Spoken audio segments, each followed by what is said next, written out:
Good evening, everyone. It gives me great pleasure to introduce Dr. Ashkan Ashanawi to start tonight's program. Thank you, Dean. Good evening, everyone. Welcome to the RowanSOM Alumni Association's monthly webinar series. I am Dr. Ashkan Ashanawi, a member of the RowanSOM class of 1999 and chair of the Alumni Webinar Advisory Committee.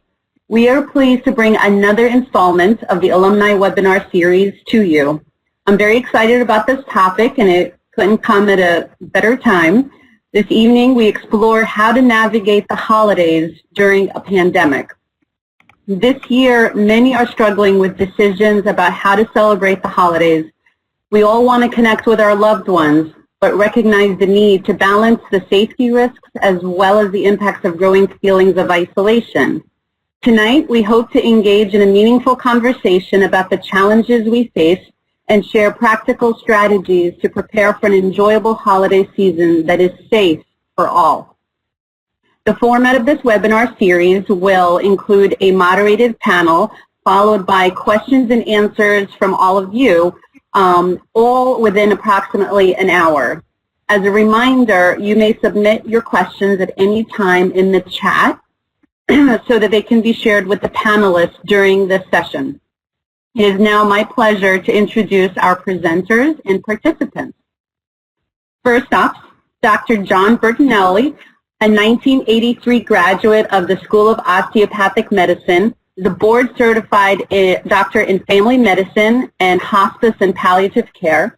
He serves as a professor in the Department of Geriatrics and director of the Rowan House Calls program.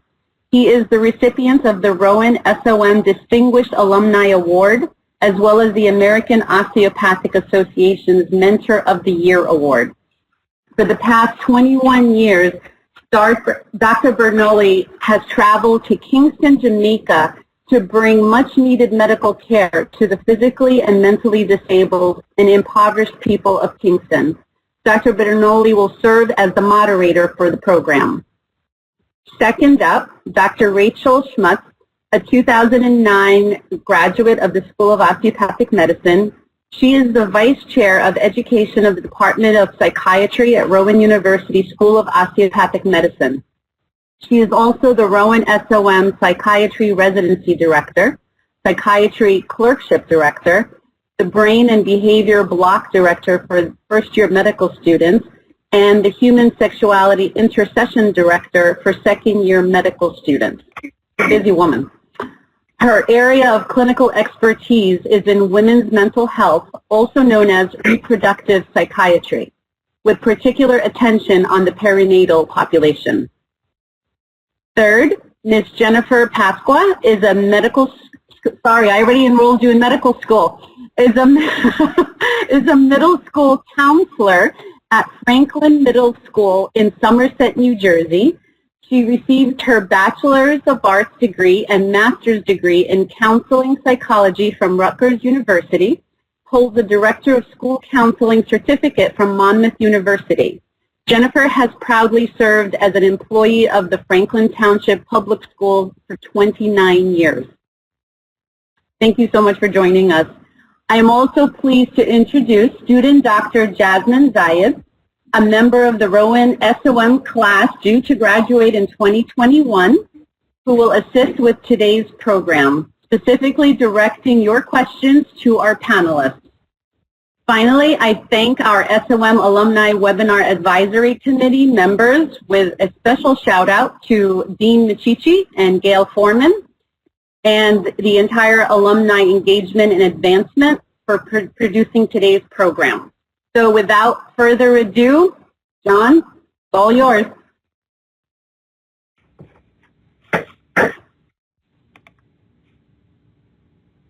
Everyone. So this evening, we're going to try to hit on a lot of topics about navigating the holidays during a pandemic. And I want to say that this doesn't just pertain to Thanksgiving, which is right around the corner. This pertains to any celebration that we're going to have in this coming year. Any celebration with a family, any get-together with friends, anything place where you think it may be crowded We're going to discuss some ways to get around that and how to hopefully save ourselves from getting COVID. So how do we get together?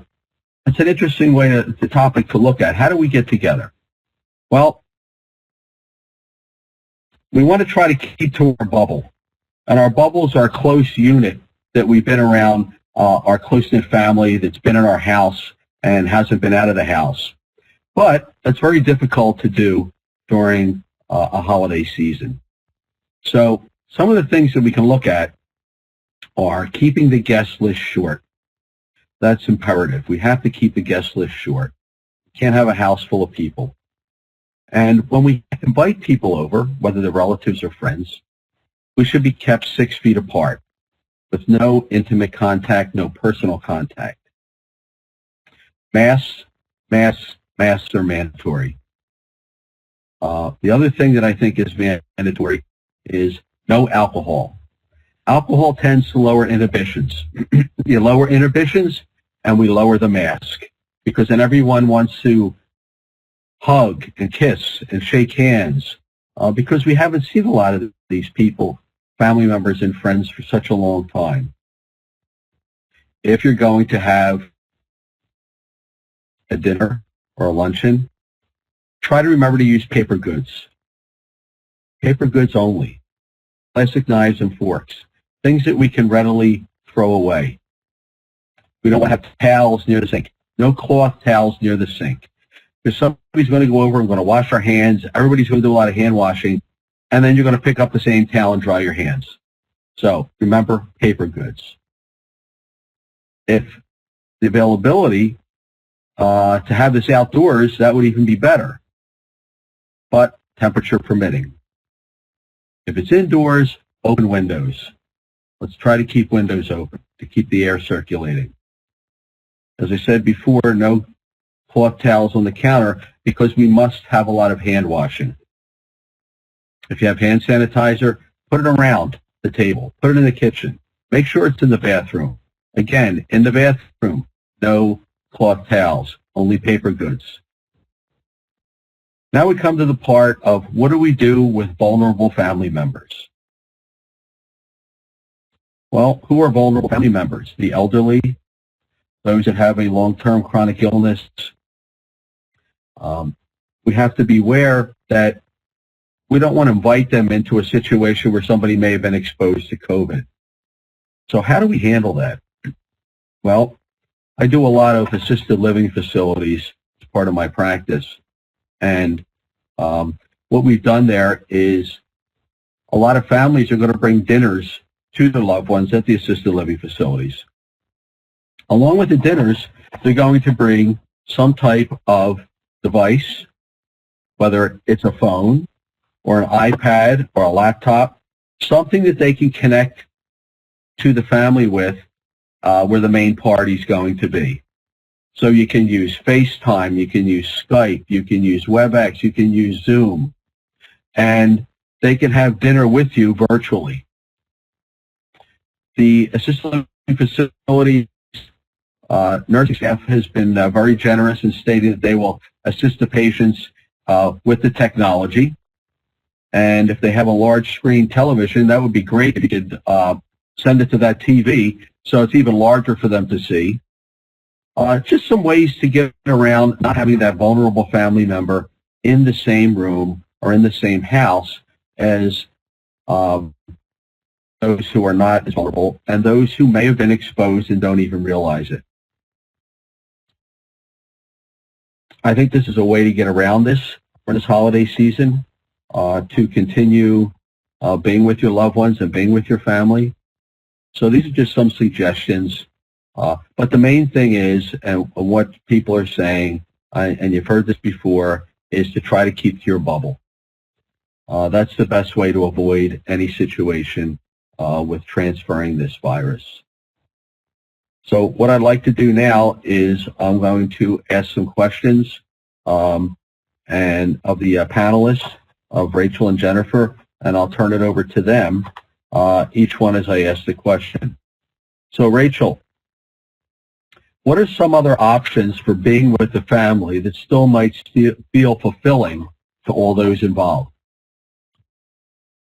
Thank you, Dr. Bertinelli, for asking that question. So I think it's the first thing to sort of, the way to answer this question is to change our definition perhaps of what it means to quote unquote be with family. I think if anything that we've learned in the past year, we sort of need to change our lens by which we define certain activities or how we see certain things in our lives. And while it would be really wonderful if we could all be with all of our family and extended family in the same room and hug and kiss in the way that Dr. Bertinelli, said that we're all really, really tempted to. And it's hard not to hug people when you see them these days. There's other ways to be present without being physically in the same room, or other ways to connect with people without, having to share a meal necessarily. Of course, the obvious way is doing things virtually. There are, previously in years past for holidays around this time of year, there are some families that have 50 people come and have Thanksgiving dinner at their home. But perhaps you can, being with those family members may not be in the same room, but you can all sort of have the Brady Bunch event of a virtual dinner. And then I know that some families are doing this back in the spring for other holidays where you have little satellites of different located, subgroups within the family, and that you can join virtually by setting up some sort of computer or device on your table. And while they're not physically there, you can still converse with family in a way that you could if they were actually there. And if there's some fun ways to interact on Zoom and other platforms. You could give people high fives, and you can do likes, and there's all sorts of ways of interacting in those settings. And that being said, if a dinner or some other event where you are eating together cannot be shared, there's other online, really fun, interactive things that you can do on the holidays. There's this app called Goose Chase where you can do a scavenger hunt with family and compete all at the same time, posting pictures and videos in real time. And then you really I did it with my kids through an event at their school, and I could not believe how connected I felt with the other people who were participating. So there are really fun and themed things that you can still do, even if it's not traditionally the way that we would envision quote unquote being together. Again, we have to change our expectations and redefine what that means this year, with the hope that we'll be returning to some sort of normalcy in years to come. But this year is not that year. So that there are things that you could still quote unquote do together, but without actually physically being together. And there's all sorts of other creative things out there on the internet and within social media circles in which are very creative, that you could still have a fulfilling and meaningful connection with the people that you love. Thank you, Rachel. Jennifer, what feelings are children expressing during the pandemic with the holidays approaching? Oh, unfortunately, the kids are having a very difficult time. I feel fortunate that I'm able to be there for them, and I speak for all of my colleagues, school counselors. Kids at this, kids normally like their certainty, right? Kids like to know what's expected and that things are going to be certain. And with coronavirus, we do not have certainty. So kids are expressing that. They have their questions. When are they going to be able to come back to school? And then we actually joke around about that, because when would you ever expect to hear middle schoolers say that they want to come to school? So they definitely need that. They miss their friends. They don't see the signs. They don't know that they're starting to have signs of depression. I've been in contact with many parents. Unfortunately, referral rates to mental health agencies have increased. Students who are not wanting to go to school, not logging into class. Parents like, I don't understand what's going on. Teachers, I don't understand what's going on. They're not logging in. They're not attending. And when you really get to talk to the kids, they're expressing that they don't feel like getting up out of bed. They what's the purpose? There's nothing to look forward to. They miss their friends. They feel isolated. So we're hearing all of this, and it's very difficult, especially virtually. My district is still virtual, still remote. Looking forward to being hybrid so that I can physically be in the room with these kids, but it's a struggle. We talk about it every day. We do give strategies for kids, as to what they can do, but I think what's important is for students and parents to recognize the signs of students who might be needing extra support during this time. But again, it's that feeling of not being with friends. That socialization piece is missing, and that's so important. So we stress for parents to, reach out. The schools should be having virtual activities. Look for that. Look for something in the township that's virtual that they can join. They should be socializing with their friends virtually online. If they are together, they can wear their masks. We tell the kids, sure, you can be with your friends, as long as your parents give permission, but just to be sure that you are socially distancing. We're there for the kids. We're trying to give as much support as possible, but again, for parents to recognize the signs also for anxiety, depression. So that's what I'm noticing, and that's what my colleagues are noticing. Can I add something and piggyback on what you just said? Because I see a lot of this in a lot of the adult population as well, parents who are working and struggling and trying to balance. And I think one thing, it is definitely agreed, number one, important to recognize the signs.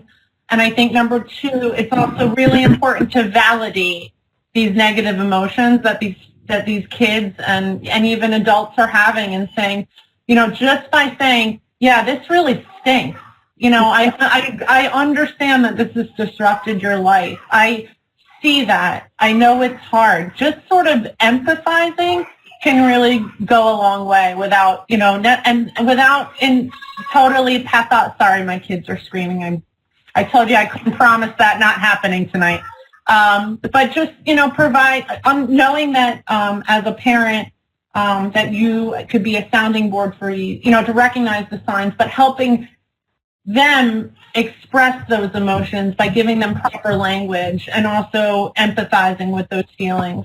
And actually role modeling, expressing those feelings yourself, saying, yes, I'm frustrated too, and giving your children the language to express those emotions will make it easier for you to recognize them as well. So role modeling, validating, empathizing will really help you with recognizing the signs and getting them the help that they need if it is something that's causing, dysfunction and a lot of distress.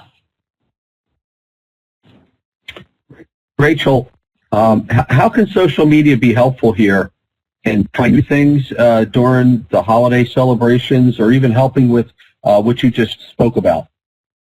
So there's actually on Instagram and on Facebook and other of the more common social media outlets, while there's a certain amount of, there could be some negative aspects of those programs, which we could probably have a whole nother panel on or multiple panels on. There's also a tremendous amount of positivity that, as long as you find the right resources. So on Facebook in particular, there are several groups that have been validated and endorsed by some very well-known mental health organizations and parenting organizations that provide support and ideas for creativity to keep kids busy at home, to help intervene when children are not doing well. One of them, and we might be sharing this later, but one of them is called Project Quarantine, and I have trolled that page to check it out to make sure it's something that I should be discussing here. And it is by far one of the most warmest, welcoming social media pages there are, and there's a lot of recipe sharing. There's a lot of project sharing. There are parents on there with children as young as 1 year old or younger, and children as old as adults, sharing their experiences, either in a productive way or just to vent. And there's a lot of support there. There's another one called Parenting During COVID, which is endorsed by the Child Mind Institute, which is a validated source organization about children, really advocating for childhood mental well-being and parental well-being. And they also are very, very supportive social media group. And of course, there's going to be groups that are somewhat judgmental as a whole. There's going to be groups that surround controversial topics. And I suggest to anybody that if you end up in a group where there's a lot of argument and a lot of negativity, especially around controversial topics in parenting, because no matter, like, for instance, somebody always has an opinion about breastfeeding. Somebody always has an opinion about vaccines. These are hot topics among parents across the country and across the world.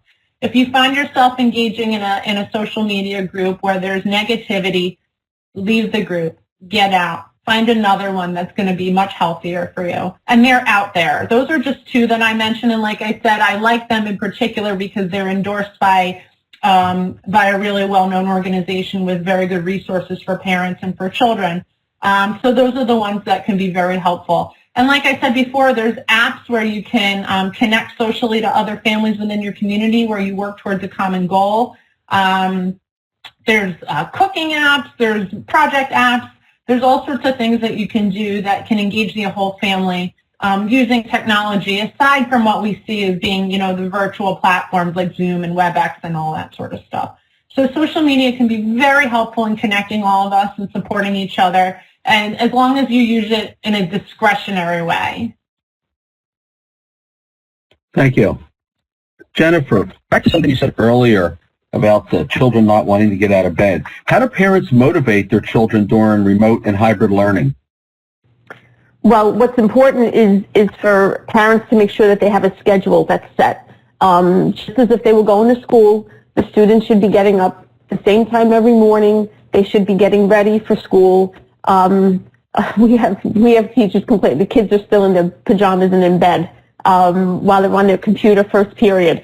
So it's important for the students to stay on a schedule. Also, to have a workspace.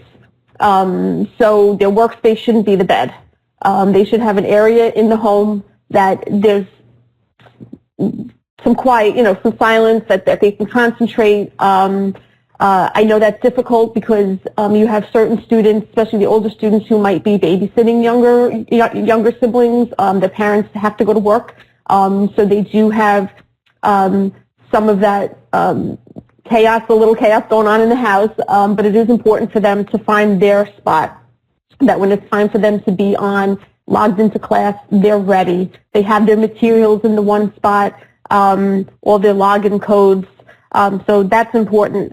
They need to also be away from distractions.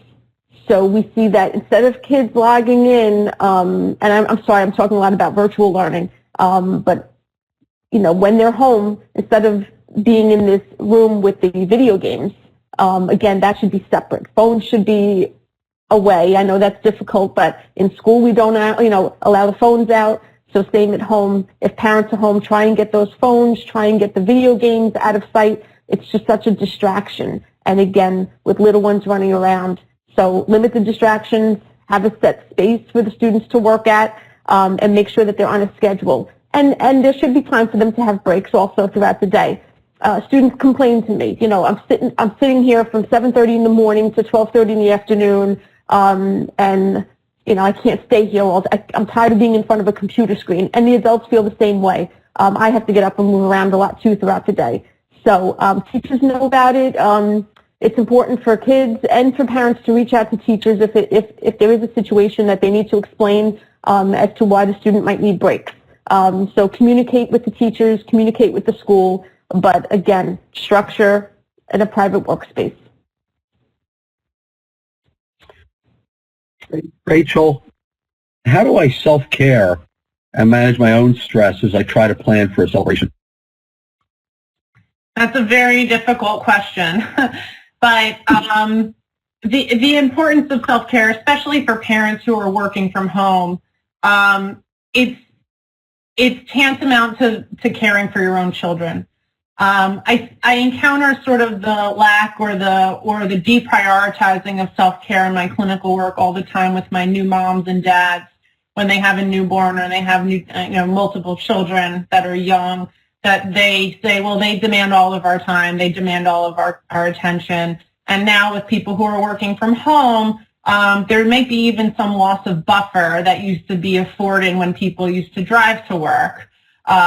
So it's actually something that's easy to forget about and very hard to reinstitute.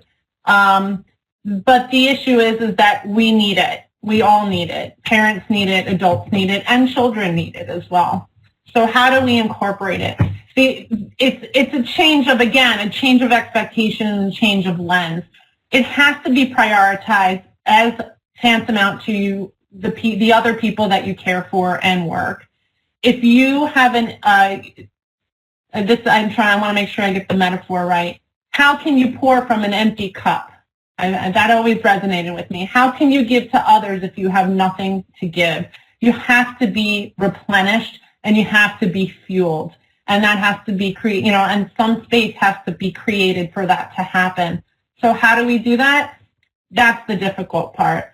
But when you prioritize something, it becomes easier to be part of your day. And practice makes perfect. So if your children get up at a certain time, if you're willing to sacrifice a half hour of sleep in the morning so you can have a cup of coffee and read your email that's quiet and uninterrupted, practice that. It becomes part of your day. If you need to exercise after your kids go to bed at night at 9, 10 o'clock at night for a half hour, prioritize it, practice it. It becomes part of your routine. Practice makes perfect. So it doesn't have to be a lot of time. It just has to be regular time. And meaning it has to be consistent and it has to be predictable. And when you practice it and it becomes part of your life, you actually start to look forward to it, knowing that if you're particularly stressed or overwhelmed with your kids' virtual learning or the internet is out, that's the worst thing that can happen when you have virtual learner at home, is the internet is out. At 8 o'clock, you're going to be having your ice cream and watching your, reality TV for a half hour. You need to fill up. It's very hard, but again, once you start doing it and identify that it is just as important as everybody else's time, then it becomes expected. And one more thing I have to say to that is that this has multifold benefits. One, it will restore you mentally and physically, number one. And number two, it models good boundaries and self-care behavior for your children. When they see that you take care of yourself, they will internalize that and learn to take care of themselves as they get older. And it's also, again, about setting limits on your time and for your children, that when, for instance, if you do have space created in the day for a half hour, an hour where you attend to your self-care and that may get interrupted with non-urgent issues from your kids or from your family, you can say to them, use the words to describe your emotions, saying, I was very frustrated before, I need some quiet time for myself, and in a couple minutes I'll be available to you. By putting language to emotions and also setting boundaries, you're role modeling very positive, healthy behavior for their children, and they will learn it too, especially the really young ones. So it has so many benefits. It's hard to incorporate. It's hard, sort of like training for a marathon. The beginning's the worst. But once you practice and get into a routine, it becomes something that is should be second nature. Excellent. Jennifer, do you have any other strategies to calm children's anxiety during these upcoming holidays? I just wanted to say that I couldn't agree more with Dr. Shmuts. It's just so important for the self-care with adults, but especially with the kids. Yoga, meditation to calm the students. I mean, parents can even do that with their children, just like what was said about role modeling. Meditation is important, the breathing exercises. We're noticing that students who had a little bit of anxiety before the pandemic, they're kind of spiraling. This is just exacerbated all of their emotions. So what I like to do and what I like to show the kids is you can hold your hand up, and when you breathe in, as you breathe in, you trace your hand, and that's your 5 seconds. So you breathe in, and then you breathe out. And you just trace, and you trace your hand, and it's that feeling that they're touching themselves, and it's just the breathing. That's a good way for students to calm themselves. Finding laughter. I always tell students that, in their back pocket, they should always have some tools. So there should always be something funny or something that can make them laugh that they can always turn to. Their imagination is very powerful. So in my office, I have a big tapestry, and it's actually a Vietnamese garden. So when students come in who are very upset and they need to de-escalate, it's always, imagine yourself in this garden, where would you be? And they would point to a spot, and they just seem to relax, and, I'd like to sit by the waterfall. And so imagine a favorite place that you have to, again, de-escalate, calm down. So that's something that they can do. Of course, always open up to someone who you trust. That's another way to calm your anxiety. Students know that they're always welcome to come to the counseling office, but, and at home, hopefully there's somebody at home who they can talk to. If not, even if it's a relative, they can pick up the phone or virtually talk to someone who they trust. So those are some ideas of how to calm anxiety. It's very prevalent right now, and parents, just be there for your kids.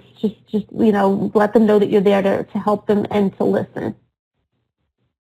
Okay. Thank you. Rachel, what are some ways that someone can stay involved in their community when they used to volunteer or give their time during the holiday season? So I think that because the pandemic has shut down so many things, and we assume that everything is closed off to us, while of course things have opened up a lot over the last couple months, I think we're still, and of course we should be still socially distancing and mindful of what we're doing and where we are, but not every opportunity has disappeared. Again, and I may sound like a broken record, but it's about changing your lens and redefining what it is to stay involved in your community and to volunteer. So if you were volunteering in a certain setting before, there were large groups of people who were participating in events, there still may be similar opportunities within whatever organization you were donating your time or your energy to that are reasonable and socially distanced. For instance, there's this really wonderful community program called Tools for School. It used to be where 50 people, 100 people used to get together in a room and pack backpacks for underserved children in underserved communities. We can't do that anymore. We can't get into a room with 50, 100 people, and the backpacking would be done in an hour. But this same organization is still quote unquote open for volunteering business, and they're scheduling people in shifts, 5 people per shift over a period of days to weeks. So there are still opportunities, and some of them are very similar with the organizations that you're familiar with. So what I recommend is that if you have a particular desire or a particular dedication to a certain organization where you used to volunteer, I would reach out to each and every one of those particular organizations and find out what they're doing and if they're able to accommodate any social distance activities or ways that you can donate your time. So things are still happening. People and other organizations are still in need. Probably more so now than ever. So there are still ways to get involved, and each organization may be handling their things differently. They may have more virtual contributions to things. Instead of cooking meals for people in the community, if that's something you used to do before, you can buy store-bought things and deliver it to them and leave it on their doorstep. You can have your children make cards and send to kids in the hospital. These are all things that we can still do from a distance to connect and to help and make other people feel good. I know that there's some organizations, particularly animal hospitals and animal shelters, who still need people to come and give love to the animals, and that can be done in a socially distanced way. So there are really still a lot of things that you can do. Another thing is that we're all home. I don't know about you. I know I've done this. I've gotten the itch to clean out my house. If we're all kind of stuck and the stuff is piling up, and it's not a bad position to be in. Organizations are still taking donations, and And there are many things that are specifically needed by certain organizations, and if you have that, you can contribute. And if possible, get your kids involved. Again, role model good behavior and dedication to the community. And if it's something that you can do together as a family, do it. It adds to the list of things that keep busy during this whole time. It role models good behavior. It instills kindness and charity. And it can be done reasonably and safely. It's just each individual organization is different. So, Jennifer, along those same lines, how do we get our children involved in the community activities?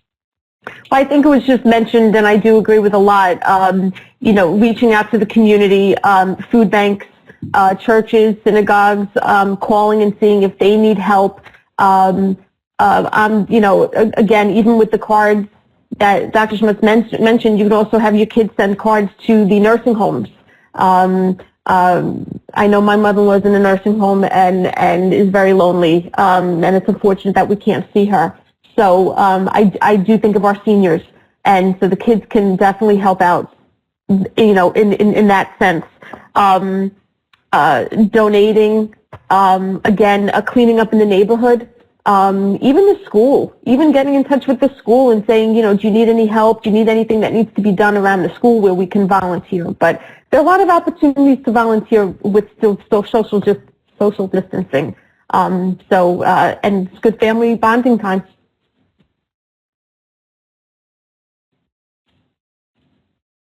Excellent.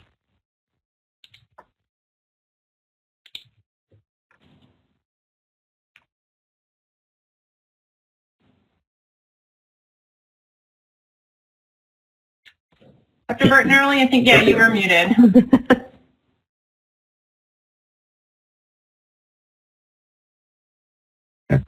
Jasmin, do we have any questions from the audience? Yes, we have some questions. First of all, I wanted to say this has been an incredible discussion so far, and I really appreciate your responses. We'll go ahead with the first question, and that is, how do you navigate going home as a medical student during the holiday break if you have family members who are more susceptible? I guess I'll try to handle that. I've been asked that by some of my students before. If you have a vulnerable family member, you should really stay away from them. This is a judgment call that each student's going to have to make on their own, and each family has to decide, do I really want to get together live with my family, or should I do it virtually? But if you have vulnerability in the family, I think it's the smartest bet is to stay away. Because as we know with this virus, just because you're vulnerable doesn't mean you're the one that's more susceptible. And it does affect young people, and young people still wind up in the ICU with this virus. So this is really a judgment call for each individual. That's the only recommendation I can give is you have to discuss it with your family and see how important it is that you need to be together physically at that time. This just harkens back to what we discussed at the beginning, is that, yes, it is very disappointing, but hopefully this will be over at some point. Not over, but that we'll be able to put this past us, and that, that this ideally this will be the only year where we have to have this kind of discussion. Hopefully next year we'll have a vaccine and we'll have some more understanding of what this virus has done and can do. And so, yes, it could be very, very disappointing. But, the silver lining is that this may be a discussion that we would hopefully not have to have again in the near future. And in Judaism, there's the Enduring Hanukkah, which is, of course, is an upcoming holiday. We, part of our celebration, we say next year in Jerusalem, meaning next year we'll be together. So we try to keep that in mind. So this year stinks. Next year will be better. We'll do the best we can with what we have. It's just a little bit of tweaking of how we approach things. It's hard, but hopefully it won't always be this hard. Jasmin? Yes. So the next question I have is, how do you start conversation within your own family about anxiety and mental health struggles during this pandemic? I think perhaps I'll take that one, or Jennifer, would you like? I think you want to start. I can see it in your face. I was just going to say, to have that talk, you know, as a parent, you have to observe and you have to notice the changes that might be happening with your own child. They might not notice it themselves. So to just sit, and again, you know, dinner time is so important, right, as a family. So to just sit together and to just start talking about it. You know, how are you feeling? You know, are there any, you know, feelings that you're having that you feel, you know, you didn't have before the pandemic? Is there anything happening or feeling that is bothering you? That a lot of the kids don't know what they're feeling. They'll say it. They're like, I don't know what's going on. So just by parents checking in with their kids, you know, and again, around that dinner table, if they can sit and have dinner together, that's the perfect time to sit and discuss. Dr. Shmuts, you're more of an expert. Go ahead.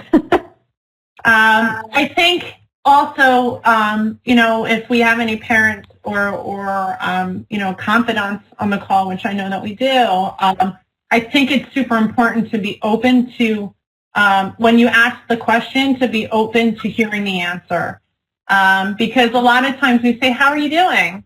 And what we really expect them to say is, fine, we're fine, everything's fine.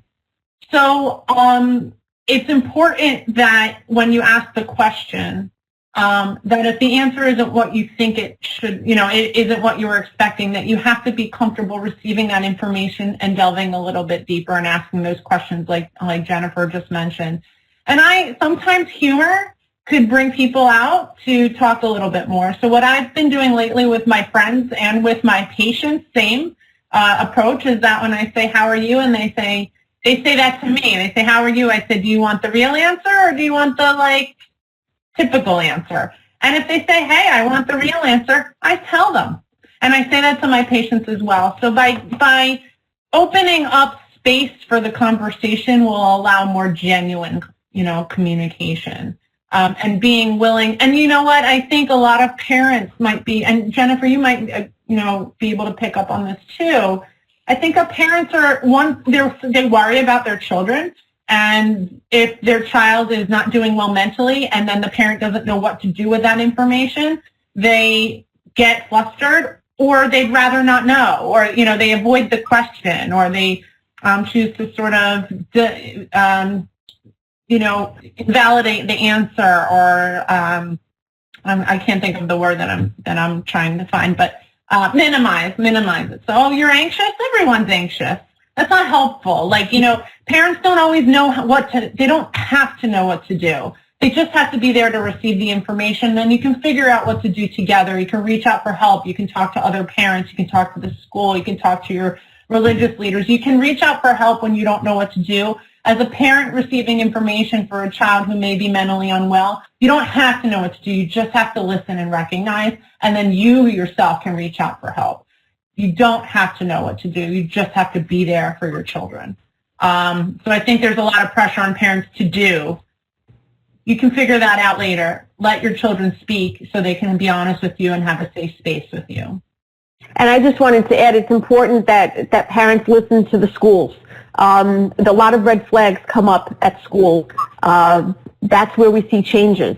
And again, if a student, you know, is not going to talk to the adults and is going to keep this kind of harbored, it's important to recognize the signs, and you will see signs with the schoolwork and, again, their behavior at home. So just be aware of that.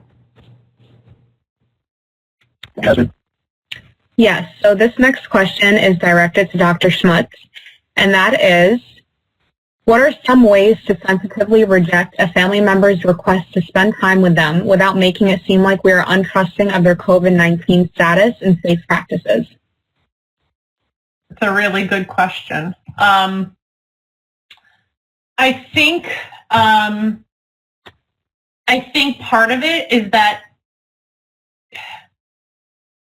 holidays are very hot topics, right? We all want to be together. We all want to spend time with each other. And there is going to be a certain level of disappointment and acceptance among different family members. And you may have a family member who isn't happy with your decision to stay away or to quarantine or to do whatever you may do that is not part of the traditional model of spending the holidays together. And, you know, part of it is that you may have to accept that they're not going to accept.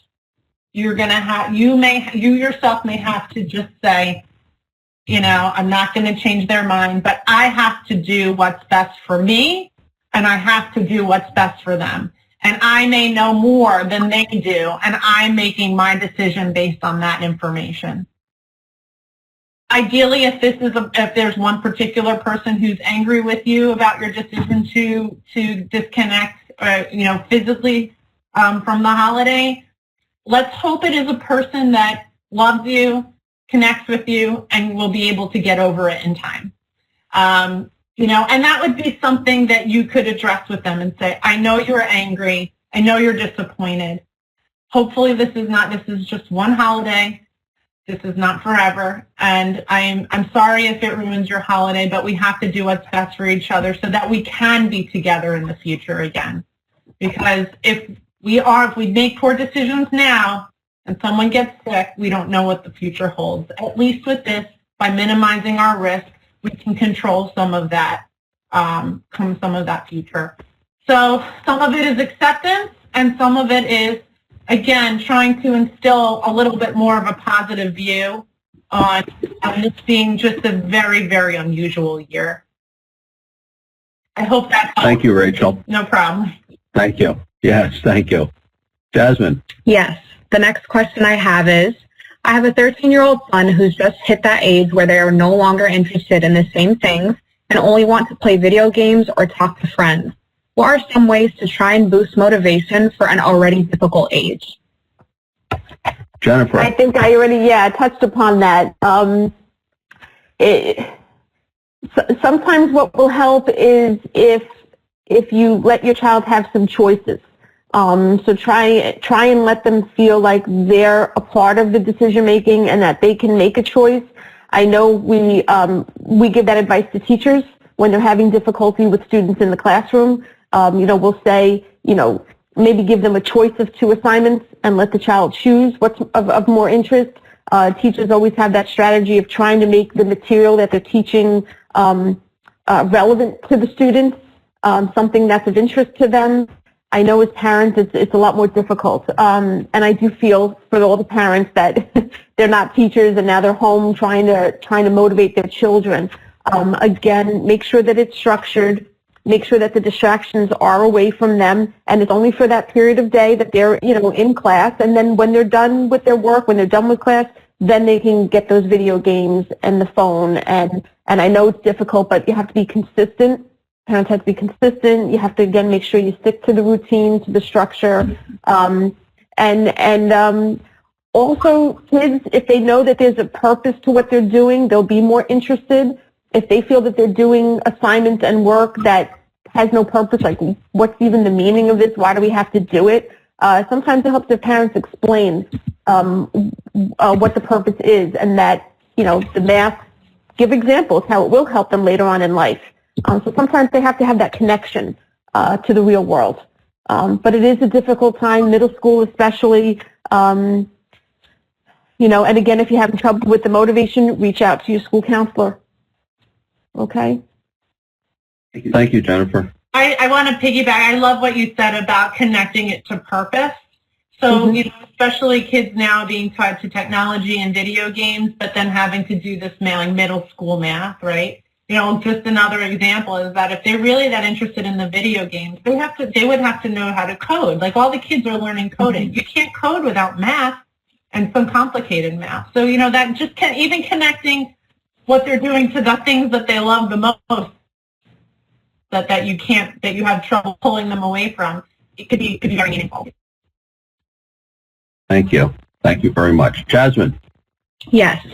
What suggestions would you have for someone who wants to be more cautious but lives with someone who wants to be a little more relaxed, especially when you want to keep both individuals' mental health in mind?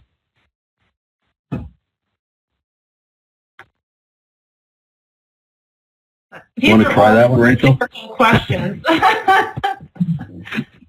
Dr. Bertinelli, were you going to answer? I don't want to steal your thunder. Well, when they threw mental health in there, I threw it to you. I mean, I can take the mental health part. Go ahead. So I know a lot of medical students live together. They rent apartments together. And so, but they're not family and they may not necessarily have aligned interests. So, this isn't just medical students. This can go for adult co-people. And you each, have to do what you think is right for you. And if you feel concerned that the person that you're living with is a little bit more lax, then unfortunately you're going to have to just try to stay away from them within the living space. If that means in common areas you wear a mask, that's what that means. If that means in common area, if you share shower, a shower or a bathroom, that means that if you're uncomfortable with what they're doing, you may have to clean it a little bit more. And definitely have separate towel, like Dr. Bertinelli said, use as many, paper products and disposable things as you can. If that's not an option and you separate your stuff from their stuff, if you're concerned about some common eating utensils and stuff. And, if they're offended, I hate to say it, but it's too bad. You have to do what's right for you. If it's going to help your physical and your mental health to be more restrictive, then that's what you have to do. Everyone's going to be a little bit different, and you got to live in the space and in the boundaries that you set for yourself when you're cohabitating. And this may be very, very difficult, but again, in the end, you have to worry. No one else is going to worry about you but you. Your brain is in your body, and so you have to maintain your vessel, and that might be the best way to do it. Again, this is hopefully not the way that we're going to have to live forever, but it may just be the way we have to live for now. Yeah, I agree with that, Rachel. I think sometimes we have to make a decision to self-isolate if the other person is not playing by the rules that we think that the rules that we should have, and everyone has their own rules in their head. But self-isolation, protect yourself at all costs without trying to be too disruptive to the other person. And if this is a person that you live with, that you have a good relationship with, and you confide in each other and you spend a lot of time together, then having an open discussion about the differences in your practices at the current moment may result in fruitful, conflict resolution. And maybe they just don't understand, why you're doing what you're doing, and maybe they come around, or vice versa. And if it's still there isn't consensus about how to manage yourselves in the outside world, let's say this is someone you sit and like to watch movies with, well, you can still do that. You'll have to wear a mask, or you'll have to sit 6 feet apart. I mean, there are ways around it. Again, not ideal, but in the end, no one's going to look out for you and your body more than you. Jasmin, do we have another one? Yes, we have one more question for the night, and that is, COVID has placed a financial strain on many. With the monetary demands of the holidays approaching, how does one address not being able to afford gifts and so on? Well, that's an interesting question, and I think that's going to be individualized also, because we also have to set our own self-limits.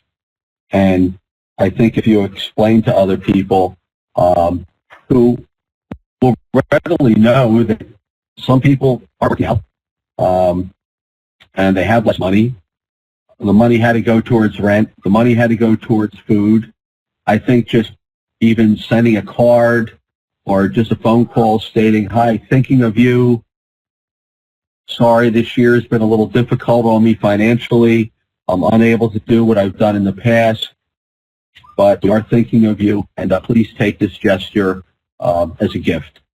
That's probably an easy way to do it.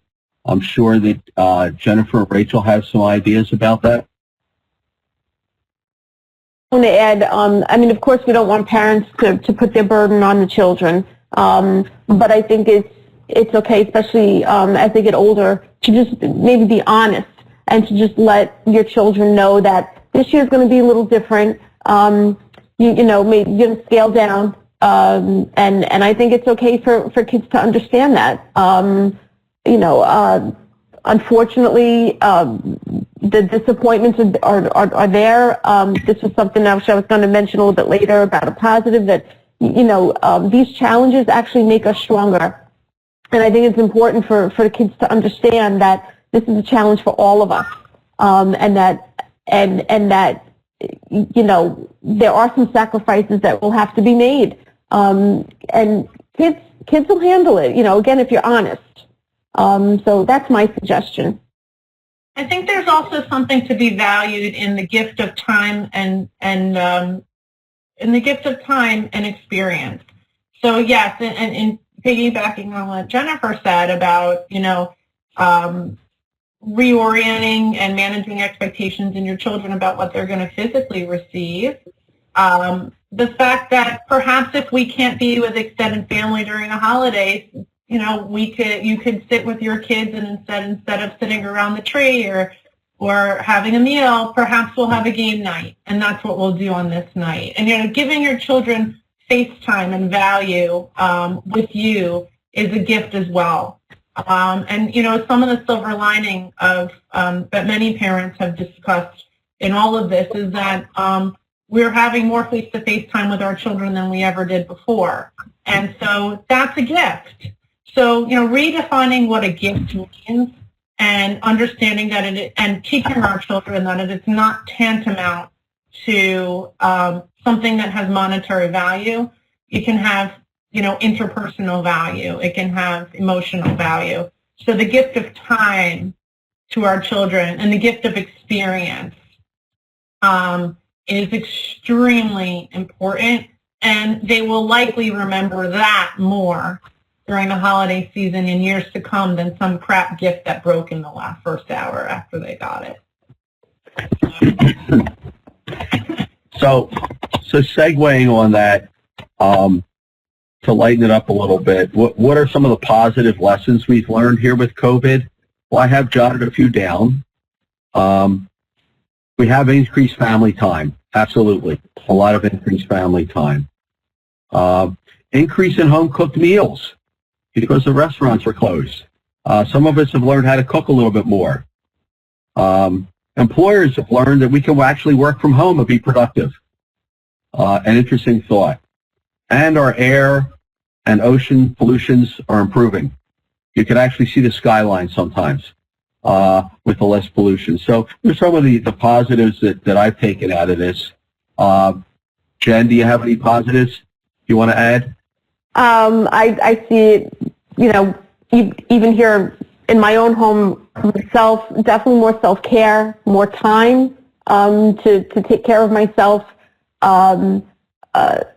The family time is a big one. This pandemic has slowed people down, and I honestly think that that's what we needed. Again, not that we needed a pandemic, and it's terrible, it's unfortunate about the lives that we've lost, but it has slowed people down to realize the importance, what is important, and again, the family time.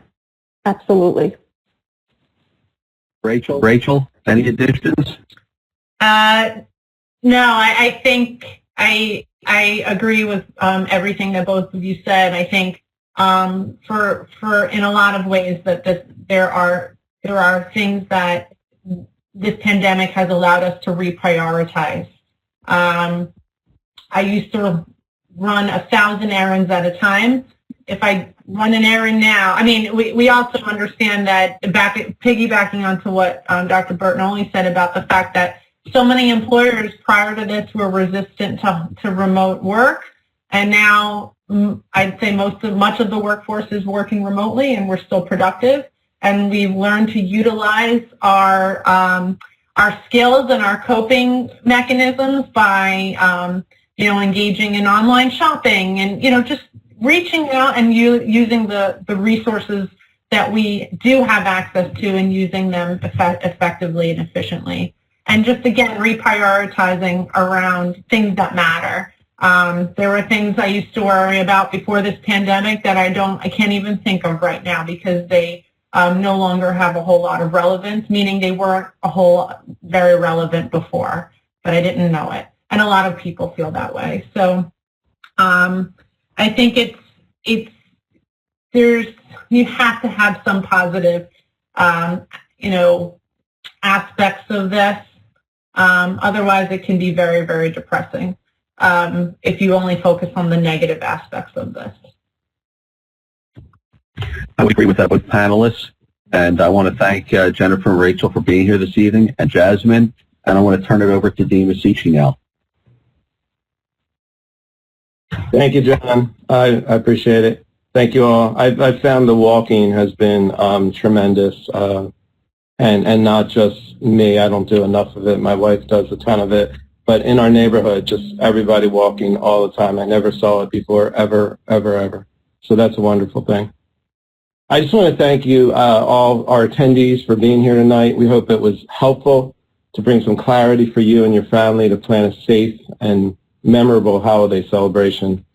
Note that the recording of this session will be available on our RowanSOM Alumni webpage next week. Also, the resources that were mentioned in tonight's program will come to you via an email shortly after we sign off here. So they'll all be collected together, so you don't have to ask for those. A very special thank you to Dr. Bertinelli, Dr. Shmuts, Counselor Pasqua, and our student doctor, Jasmin Zayed, for your time, for sharing your expertise on this important topic. Many thanks to our Alumni Webinar Advisor Committee, Dr. Ashkan Ashanawi, as well as our SOM team, Ms. Gail Foreman, Ms. Noor Casper, and Ms. Brittany Quintana, for many contributions. This series has really been extraordinary collaboration between our alumni and the medical school, and we are appreciative for the support from so many to bring this series to you. I want to tell you that our next webinar is coming up pretty soon, in just a few weeks here. It is Challenges and Advances for the Special Needs Community. That will be Thursday, December 3rd, back to our 6 o'clock start time. And this includes panelists Dr. Paul Aben, class of 87, Dr. Wendy Ada, Dr. Jennifer Lecomte, and student Dr. Joshua Katz, also from the class of 2021. Also want to remind everyone to keep up to date with happenings, news, and programs from Rowan University and the School of Osteopathic Medicine. You can like our Facebook page or follow us on Instagram. The keywords to search are RowanSOM students and alumni. Let me close by extending our warmest wishes on behalf of the Rowan University School of Osteopathic Medicine to all for a happy and safe Thanksgiving celebration and for the holiday season that lies ahead. Please stay well and have a great night.